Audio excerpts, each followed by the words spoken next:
দীর্ঘ ১৯ বছর পর স্বরাষ্ট্র মন্ত্রণালয়ে যান সাবেক স্বরাষ্ট্র প্রতিমন্ত্রী লুৎফুজ্জামান বাবর। বিএনপি জামাত জোট সরকারের সময় তিনি এই মন্ত্রণালয়েরই দায়িত্বে ছিলেন। রোববার বিকেলে স্বরাষ্ট্র উপদেষ্টার সঙ্গে বৈঠক করেন লুৎফুজ্জামান বাবর। যদিও এ সময় তার সঙ্গে বিএনপির কোনো নেতাকর্মীকে দেখা যায়নি।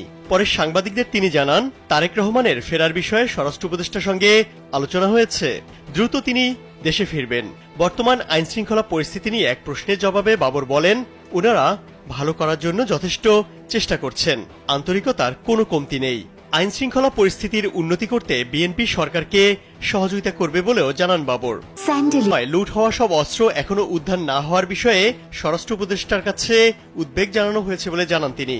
ভারতে বসে আওয়ামী লীগ নেতাদের বৈঠক নিয়ে বাবর বলেন, পতিত ফ্যাসিস্ট সরকার ভারতে বসে বিভিন্ন শিল্পী গোষ্ঠীর সঙ্গে বৈঠক করছে, সে বিষয়ে উদ্বেগ জানানো হয়েছে।